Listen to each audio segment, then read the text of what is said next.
नमस्कार दोस्तों, good morning. आप सभी का स्वागत है आप सभी के अपने यूट्यूब चैनल परीक्षा की शिक्षा में। आशा करता हूँ आप सभी अच्छे होंगे। आपकी जो तैयारी है वो भी बढ़िया तरीके से चल रही है। जो बच्चे क्लास में फर्स्ट टाइम है, पहली बार आया है हमारे चैनल पर, देखिए आपकी जो है UP triple S C PT exam 2023 की जो आपकी तैयारी है कंप्लीट बेसिस पे करवाई जा रही है। ठीक है, तो जिसे भी तैयारी पूरी करनी है चैनल को सब्सक्राइब करके हमारे साथ जुड़ जाइए। बाकी क्लास का अगर समय देखें तो जीके जीएस की जो क्लासेस आती है सुबह 10 बजे डेली बेसिस पे आपको हमारे चैनल पर देखने को मिलती है। रीजनिंग की जो क्लासेस आती है और मैथ्स की क्लास आपको दोपहर को 3 बजे, और जो हिंदी और जनरल अवेयरनेस की क्लास है आपको शाम को 7 बजे हमारे चैनल पे जो है देखने को मिलती है आप सभी को। तो ये हमारे क्लासेस का शेड्यूल है, इसी टाइम को जो है नोट करके रखिए। इसी टाइम पे जो आपको देखिए क्लासेस से जुड़ना है, अपनी तैयारी को जो है कंप्लीट करना है। ठीक है, बाकी अगर आपको पीडीएफ चाहिए तो पीडीएफ के लिए हमारे टेलीग्राम का चैनल है परीक्षा के शिक्षा नाम का, डिस्क्रिप्शन में इसका आपको लिंक मिल जाएगा, तो आप जाइए वहाँ पे इसका जो पीडीएफ है उसको डाउनलोड कीजिए, अपनी तैयारी को जो है पूरी कीजिए। ठीक है, उसी के नीचे देखें तो हमारा इंस्टाग्राम का जो है पेज का लिंक दिया गया है, परीक्षा के शिक्षा का इंस्टाग्राम का पेज है, तो आप हमें इंस्टाग्राम पे फॉलो कर सकते हैं। आपको जो डाउट है वो हमें पूछ सकते हैं वहाँ पे। ठीक है, तो चलें क्लास स्टार्ट करेंगे। स्टार्ट करने से पहले जिसने क्लास को अभी तक लाइक नहीं किया क्लास को लाइक कर दीजिए, क्लास को अपने दोस्तों के साथ शेयर करिए। ठीक, तो चलिए क्लास स्टार्ट करें। पहला क्वेश्चन देखिए क्या पूछा है, ध्यान से के क्वेश्चन को देखिएगा, बताते हुए चलेंगे पहला क्वेश्चन आंसर क्या हो जाएगा। ठीक है, पंचमहल किस में स्थित है बताइए। हवा महल में, ग्वालियर का किला, फतेहपुर सीकरी में, या आगरे के किले में, कहाँ पर बताइए। पंचमहल किस में स्थित है साथियों, पहले पे सही उत्तर क्या हो जाएगा।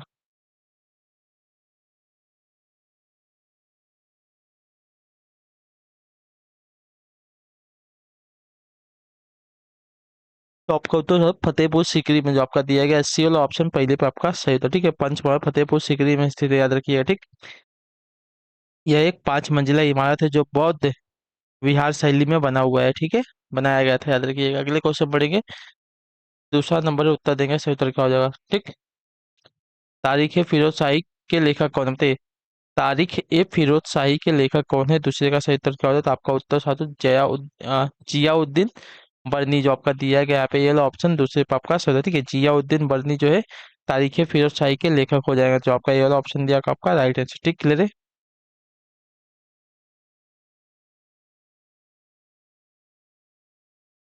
अगले क्वेश्चन बढ़ेगा आपका, तीसरा नंबर है। देखिए क्या पूछाएगा आपका, ध्यान से देखिएगा, बताने की कोशिश करेंगे सही तो क्या हो जाएगा। पूछाएगा आपका, बक्सर के युद्ध के बाद रिक्त स्थान के नवाब ने इलाहाबाद और कड़ा को मुगल सम्राट को सौंप दिया, जो ब्रिटिश सैनिकों के संरक्षण के अंतर्गत आया था बताइए। बक्सर के युद्ध के बाद किस कहाँ के नवाब ने, ठीक है, कहाँ के नवाब ने जो है इलाहाबाद और कड़ा को मुगल सम्राट को सौंप दिया, जो ब्रिटिश सैनिकों के संरक्षण के अंतर्गत आया था साथियों। इसका सही उत्तर क्या हो जाएगा।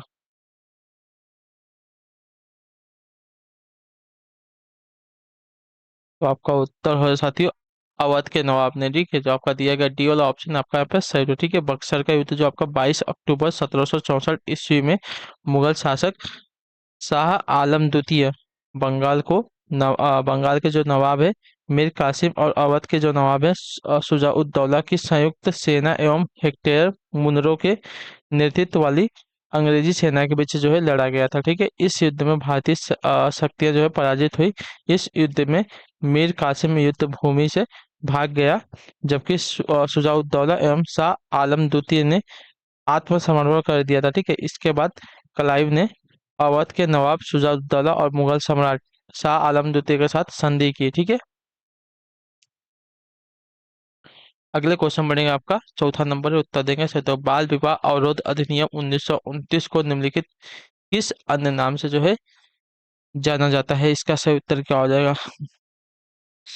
बाल विवाह अधिनियम, ठीक है, बाल विवाह अवरोध अधिनियम, बाल विवाह अवरोध अधिनियम 1929 को निम्नलिखित किस अन्य नाम से जो है जाना जाता है, इसका सही उत्तर क्या होता है। आपका उत्तर साता शारदा अधिनियम, जो आपका दिया गया यहाँ पे ये वाला ऑप्शन चौथे पे आपका सही उत्तर। ठीक है, शारदा अधिनियम के तहत लड़कियों की शादी की उम्र 14 साल और लड़कों की उम्र 18 साल तय की गई है। ठीक है, इससे बाद में लड़कियों के लिए जो है 18 और लड़कों के लिए जो आपका 21 वर्ष कर दिया गया था। ठीक,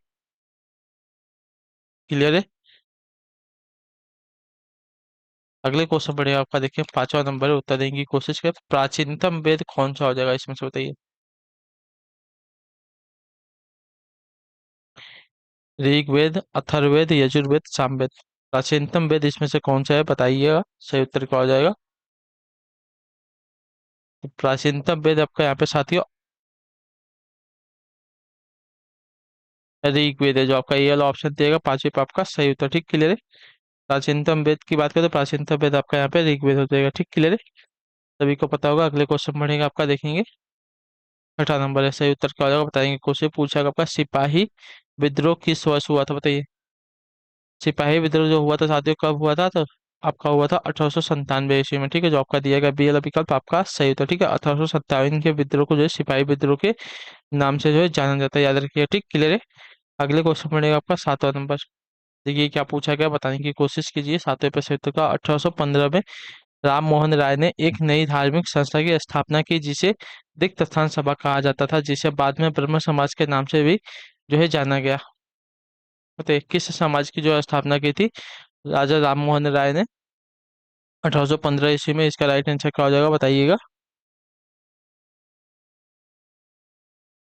तो आपका उत्तर साथियों आत्मीय सभा की, जो आपका ये वाला ऑप्शन दिया गया आपका सही। तो ठीक है, 1815 ईस्वी में राजा राम मोहन राय ने जो है आत्मीय सभा नामक एक धार्मिक संस्था की जो है स्थापना की थी, जो आगे चलकर 1828 ईस्वी में ब्रह्म समाज कहलाया, याद रखिए। ठीक है, यह धार्मिक संस्था जो है तर्कवाद और एवं वेदों के दर्शन पर जो है आधारित थी, याद रखिए। ठीक, अगला क्वेश्चन आपका 8वां नंबर है।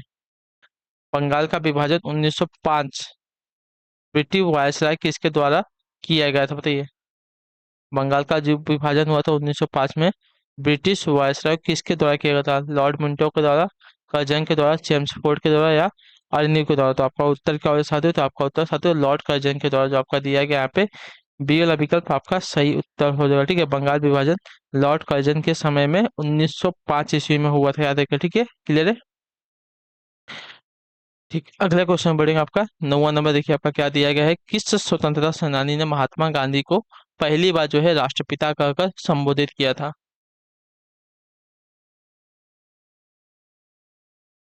किस स्वतंत्रता सेनानी ने महात्मा गांधी को पहली बार राष्ट्रपिता कहकर संबोधित किया था? तो आपका उत्तर साथी सुभाष चंद्र बोस ने कहा था इनको सबसे पहले राष्ट्रपिता। तो जो आपका दिया गया बी वाला विकल्प 10वें पे आपका सही है। ठीक है, क्लियर है। अगले क्वेश्चन बढ़ेगा आपका 10वां नंबर है, बताइएगा राइट आंसर क्या पूछा गया है, ध्यान से सुनिएगा। भारतीय स्वतंत्रता आंदोलन के दौरान 1932 में ग्रेट ब्रिटेन के किस प्रधानमंत्री ने सांप्रदायिक पुरस्कार की जो है घोषणा की थी, बताइए।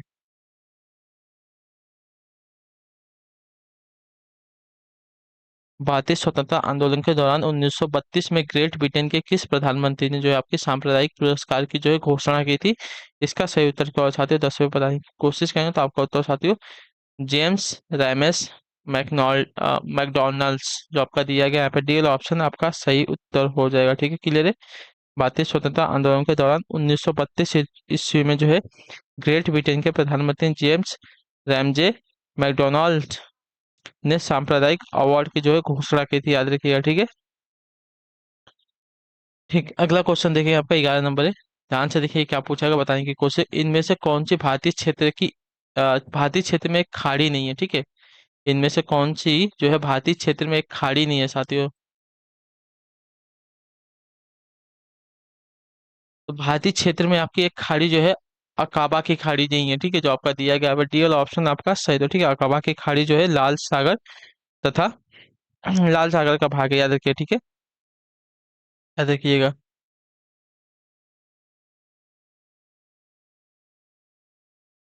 इसकी जो सीमा है देखिए मिस्र, इजराइल, जॉर्डन और सऊदी अरब से लगती है। ठीक है, अकाबा की खाड़ी की। बाकी ये जो तीन दी गई है, कच्छ की खाड़ी, कैम्बे की खाड़ी, या खंबात की खाड़ी, मन्नार की खाड़ी, ये तीनों के तीनों जो आपकी देखिए भारतीय क्षेत्र से जुड़ी हुई खाड़ी, याद रखिएगा। अगले क्वेश्चन बढ़ेंगे आपका 12 नंबर है। भारत की सीमाएं कितने देशों को लगती है, बताइए। भारत की जो सीमाएं हैं वो कितने देशों के साथ लगती है साथियों? इसका सही उत्तर क्या हो जाएगा?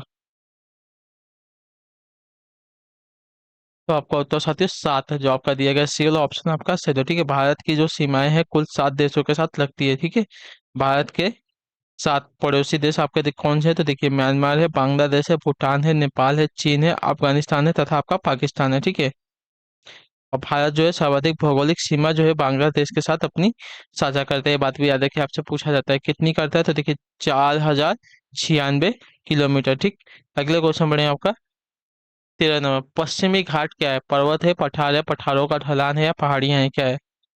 पश्चिमी घाट क्या है? तो पश्चिमी घाट जो है पठारों का ढलान है, जो आपका दिया गया है सी वाला ऑप्शन 13 पे आपका सही उत्तर। ठीक, क्लियर है। अगले क्वेश्चन बढ़ेंगे आपका, देखेंगे 14 नंबर है, उत्तर देंगे सही उत्तर। क्या पूछा गया है? निम्नलिखित में से कौन सा जो है पर्वतीय दर्रा उत्तराखंड में स्थित नहीं है? बताइए, निम्नलिखित में से कौन सा जो पर्वतीय दर्रा है उत्तराखंड में स्थित नहीं है साथियों? इसका सही उत्तर क्या हो जाएगा? लिपू लेक, सिपलीला, नीति दर्रा या मुलिंगला? कौन सा बताइए? आपका सिपली ला, ठीक है, जो आपका दिया गया यहाँ पे बी वाला विकल्प आपका सही होगा। ठीक है, सिपकिल्ला है, सिपलीला नहीं है, सिपकिल्ला है। प्रिंटिंग मिस्टेक हुआ है तो इसको सही कर लिया। ठीक है, सिपकिल्ला दर्रा जो है हिमालय का जो है प्रमुख पर्वतीय दर्रा है, या भारत के हिमालय प्रदेश, हिमाचल प्रदेश होना चाहिए, हिमाचल प्रदेश के किन्नौर जिले को जो है तिब्बत से जोड़ता है, याद रखिए। ठीक, तो जो आपका दिया गया बी वाला विकल्प 14 पे आपका सही उत्तर। ठीक है,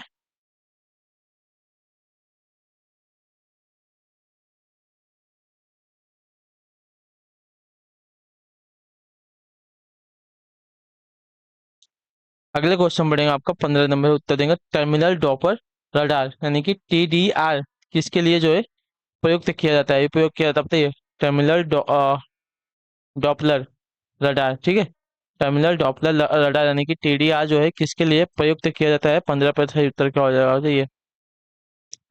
मौसम के भविष्यवाणी के लिए, खराब मौसम में हवाई जहाजों को उतारने के लिए, भूकंप को मापने के लिए, या गहरे समुद्र में मार्गदर्शन मार्ग निर्देशन के लिए? तो आपका उत्तर साथ ही खराब मौसम में हवाई जहाज को उतारने के लिए जो आपका टर्मिनल डॉपलर रडार का जो है उपयोग किया जाता है। ठीक है, तो जो आपका पहला पिकअप देगा आपका सही उत्तर। ठीक, क्लियर है। अगला क्वेश्चन बढ़ेगा आपका 16 नंबर, ध्यान से देखिए क्या पूछेगा, बताने की कोशिश करेंगे। किस राज्य सरकार द्वारा सबसे पहले किसानों के लिए प्रमाणित बीज पर प्रत्यक्ष लाभ हस्तांतरण की जो है सुविधा आरंभ की गई थी? बताइए, 16 पर सही उत्तर क्या हो जाएगा?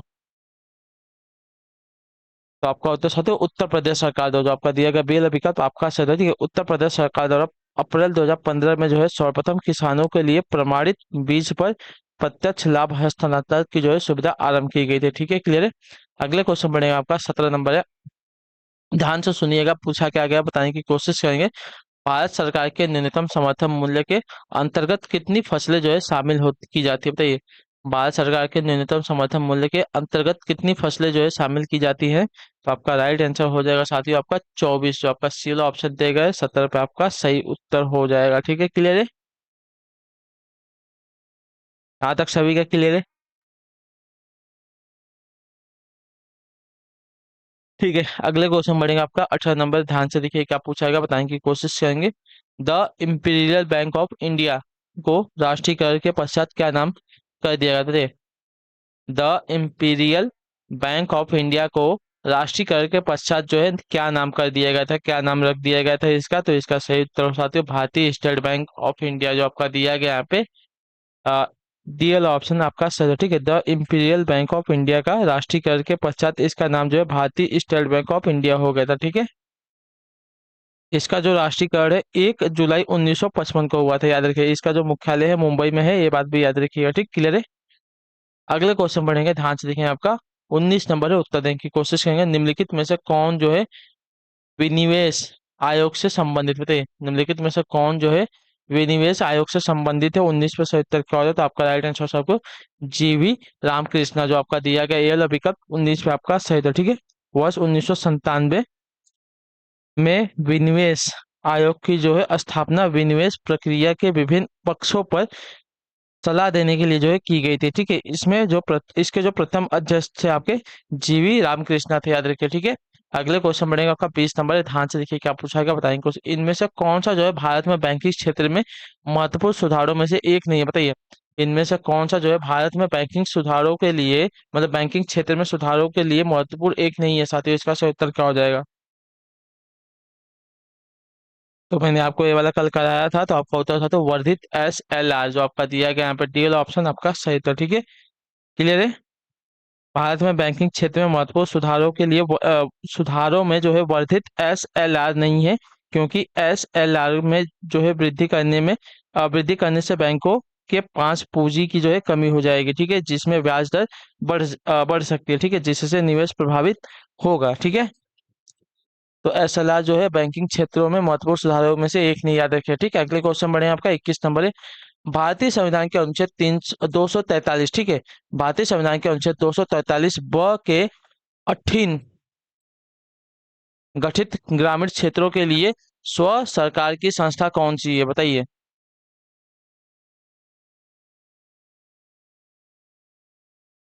तो आपका उत्तर साथियों पंचायत है, जो आपका बी वाला पिकअप देगा 21 पे आपका सही होता है, ठीक है। भारतीय संविधान के अनुच्छेद 243 ब के अठिन गठित ग्रामीण क्षेत्रों के लिए जो आपका स्व सरकार की संस्था आपकी पंचायत हो जाएगी, जो आपका बी पिकअप देगा आपका सही उत्तर, ठीक। अगले क्वेश्चन बढ़ेंगे आपका, देखेंगे क्या पूछा गया आपका 22 है, 22 नंबर है। पंचायती राज को पहली बार 2 अक्टूबर 1959 को, ठीक है, पंचायती राज को पहली बार 2 अक्टूबर 1959 को किस जिले में जो है पेश किया गया था, बताइए। आपका उत्तर नागौर जिले में, जो आपका दिया गया सी वाला ऑप्शन आपका सही उत्तर हो जाएगा, ठीक है। राजस्थान राज्य द्वारा अपनाया गया था सबसे पहले, और उसी के जिले में जो आपका जो नागौर जिला है अपना वहां पे लागू किया गया था आपका पंचायती राज पहली बार, ठीक है। तो जो आपका सी वाला ऑप्शन दिया गया है 22 पे आपका सही। अगला क्वेश्चन बढ़े आपका 23 नंबर है। उस भारतीय प्रधानमंत्री का क्या नाम है जिन्होंने संसद में यह घोषणा की थी कि वह मंडल आयोग की सिफारिशों को लागू करेंगे। इस घोषणा से भारत में देशव्यापी विरोध जो है शुरू हो गया, बताइए।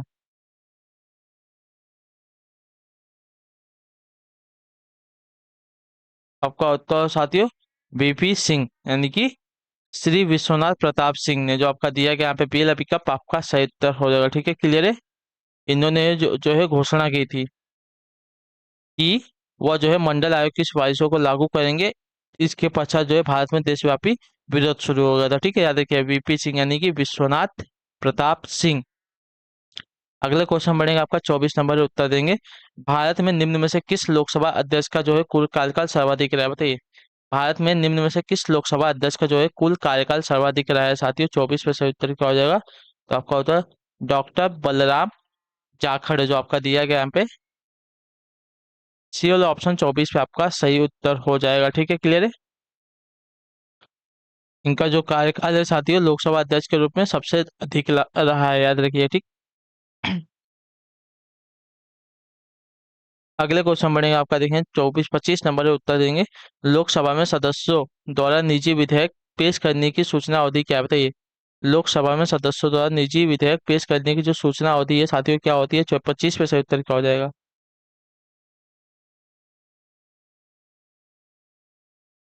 तो आपका उत्तर साथियों 1 माह, जो आपका दिया गया यहाँ पे ए वाला ऑप्शन आपका सही उत्तर हो जाएगा, ठीक है। लोकसभा में सदस्यों द्वारा निजी विधेयक को पेश करने की जो सूचना अवधि होती है 1 महीने की होती है, ठीक, क्लियर है। अगले क्वेश्चन बढ़ेगा 26 नंबर में उत्तर देंगे। किस रंग में किस रंग के प्रकाश की तरंग दैर्ध्य सबसे कम होती है, बताइए। किस रंग के प्रकाश की जो तरंग दैर्ध्य है साथियों सबसे कम होती है। वॉयलेट यानी कि बैगनी की, जो आपका दिया गया यहाँ पे बेला विकल्प आपका सही था, ठीक है। बैगनी रंग की तरंग दैर्ध्य सबसे कम होती है, ये बात याद रखिए, ठीक है, क्लियर है। अगले क्वेश्चन बढ़ेंगे आपका, देखें 27 नंबर में उत्तर देंगे। प्रकाश के पथ में रिक्त स्थान वस्तु के आने पर छाया का निर्माण होता है, बताइए किसका। प्रकाश के पथ में एक किस वस्तु के आने पर जो है छाया का निर्माण होता है साथियों, इसका सही उत्तर क्या हो जाएगा। तो अपारदर्शी का, जो आपका दिया गया यहाँ पे डी वाला ऑप्शन आपका सही था, ठीक है। जब प्रकाश की जब प्रकाश किसी अपारदर्शी वस्तु से होकर गुजरता है तो प्रकाश की किरणें को जो है परिवर्तित कर देता है, ठीक है, जिससे उस पारदर्शी वस्तु की जो छाया है बनती है, जबकि किसी पारदर्शी माध्यम से हम आर पार देख सकते हैं, ठीक है, क्योंकि प्रकाश इससे जो है पार नहीं हो पाता है, ठीक है। मतलब इस पारदर्शी में जो है प्रकाश पार हो जाता है, जिससे उसका जो है छाया नहीं बनता। अपारदर्शी में जो है प्रकाश पार नहीं हो पाता, उससे उसका क्या है कि छाया बन जाता है, याद रखिए, ठीक है। अगले क्वेश्चन बढ़ेगा आपका 28 नंबर उत्तर देंगे। दहन के लिए निम्नलिखित में से कौन सी गैस आवश्यक होती है, बताइए। दहन के लिए सबसे आवश्यक गैस कौन सी होती है, तो आपका उत्तर ऑक्सीजन, ठीक है, ऑक्सीजन गैस जो है दहन के लिए आवश्यक होती है। अगले क्वेश्चन बढ़े आपका 29 नंबर उत्तर देंगे। हरे फलों को कृत्रिम ढंग से पकाने हेतु प्रयुक्त होता है कौन सा गैस, बताइए। मैं भी आपकी जो क्लास एकदम आराम से ले रहा हूँ, क्या है कि आपको पढ़ना लिखना तो है नहीं, पढ़ेंगे मेरे लिए आप लोग, तो मैं भी क्यों फालतू में अपना टाइम मैं भी आराम से लूंगा। हरे फलों को कृत्रिम ढंग से पकाने हेतु प्रयुक्त गैस कौन सी होती है बताइए। तो आपका उत्तर हो सकता है एसिटिलीन, ठीक है। एसिटिलीन गैस को एसिटिलीन जो आपका होता है गैस है, इसका उपयोग करते हैं साथियों फलों को पकाने के लिए। तो जो आपका दिया गया ये वाला ऑप्शन आपका सही उत्तर, ठीक है। आखिरी क्वेश्चन है, बताने की कोशिश करेंगे। मानव शरीर में रक्त का आयतन शरीर के भार का लगभग कितने प्रतिशत होता है।